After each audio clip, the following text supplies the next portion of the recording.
കൊണ്ടുപോയി ഖബറിൽ ഇറക്കി വെക്കുകയാണ്. മയ്യത്ത് ഖബറടക്കി കഴിഞ്ഞപ്പോ ഒരാളും പോകുന്നില്ല, വന്നവരാരും പോകുന്നില്ല. അല്ലാഹുവേ, എല്ലാരും പറയുന്നു എന്തൊരു മരണമാ.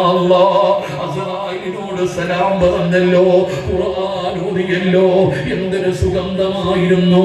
മയ്യത്ത് കുളിപ്പിച്ചവരും ചുമന്നവരും നിസ്കരിച്ചവരും ഖബറടക്കിയവരും എല്ലാവരും പറയുന്നു എന്തൊരു സുഗന്ധമാ, എന്തൊരു പ്രകാശമാ. കൊതി തോന്നുന്നടോ ഉമർ ഇബ്നു അബ്ദുൽ അസീസിന് അല്ലാഹു കൊടുത്ത മരണം കണ്ടപ്പോ ജനങ്ങൾക്ക് പോലും കൊതി തോന്നുകയാണ്. എല്ലാവരും പറഞ്ഞു എന്തുകൊണ്ടാണ് ഇങ്ങനെ ഒരു മരണം കിട്ടിയത്, ഇങ്ങനെ ഒരു മരണം കിട്ടിയത്.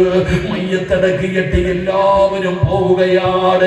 മണ്ണിലിറക്കി വെച്ചിട്ട് എല്ലാവരും ഉമർ ഇബ്നു അബ്ദുൽ അസീസിന്റെ വീട്ടിലേക്ക് പോവുകയാണ്. ഫാത്തിമ സങ്കടത്തിലാണെന്നറിയാ, വല്ലാത്ത സങ്കടത്തിലാണ്. ഭർത്താവ് മരിച്ചതിന്റെ വേദനയിലാണ്, ഇരിക്കുകയാണെന്നറിയാ. ഫാത്തിമ സങ്കടപ്പെടുത്താമെന്നതല്ല, വേദനിപ്പിക്കാമെന്നതല്ല, നിന്റെ പ്രിയപ്പെട്ട ഭർത്താവിന്റെ ജനാസ മണ്ണിലിറക്കി വെച്ചിട്ട് നാട്ടുകാര് മുഴുവനും വീടിന്റെ മുറ്റത്ത് വന്നിരിക്കുന്നത് ഒരേ ഒരു കാര്യം അറിയാനാ ഫാത്തിമ, ഒരേ ഒരു കാര്യം ചോദിക്കാനാ ഫാത്തിമ. നിങ്ങൾക്കറിയേണ്ടത് എന്തെന്നറിയോ? നിന്റെ ഭർത്താവാരാ ഫാത്തിമ. ഇത്രയും നല്ല ഒരു മരണം കിട്ടാൻ അസ്റായിലിനോട് സലാം പറഞ്ഞ് യാത്ര പറഞ്ഞ് ഖുർആൻ ഓതി റബ്ബേ അല്ലാഹു ഒരു നല്ല മരണം കൊടുത്തല്ലോ, ഞങ്ങൾക്കും വേണം ഫാത്തിമ, ഇതുപോലെ ഒരു മരണം ഞങ്ങൾക്കും വേണം ഫാത്തിമ. നിന്റെ ഭർത്താവിന് അല്ലാഹു ഇങ്ങനെ ഒരു മരണം കൊടുക്കാനുള്ള കാരണമെന്താ? ഒരു മനുഷ്യന്റെ ജനാസ ഖബറിൽ ഇറക്കി വെച്ചിട്ട് നാട്ടുകാര് മുഴുവനും വീടിന്റെ മുമ്പിൽ വന്ന് ചോദിക്കുമ്പോ ഫാത്തിമ എന്ന് പറയുന്ന ഭാര്യ പറയുകയാ,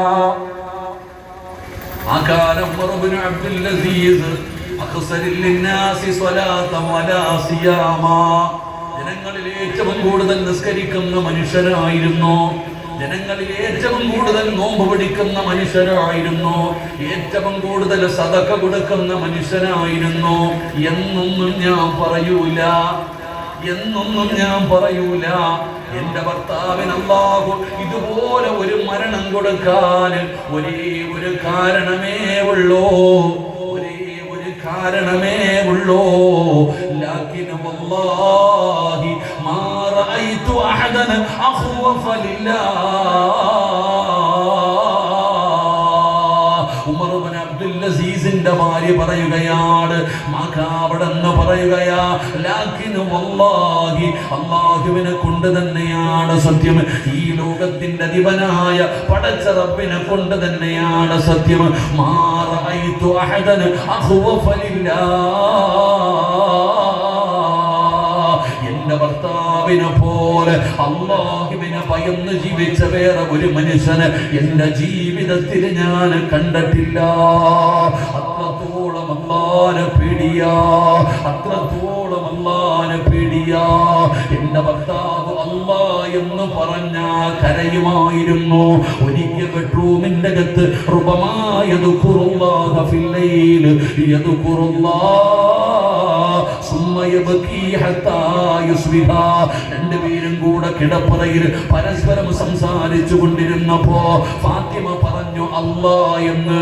നരകം പറഞ്ഞില്ല, മരണം പറഞ്ഞില്ല, ഖബർ പറഞ്ഞില്ല, ഹിസാബ് പറഞ്ഞില്ല, സിറാത്ത് പറഞ്ഞില്ല, മീസാൻ പറഞ്ഞില്ല, അല്ലാ എന്നൊന്നു പറഞ്ഞപ്പോ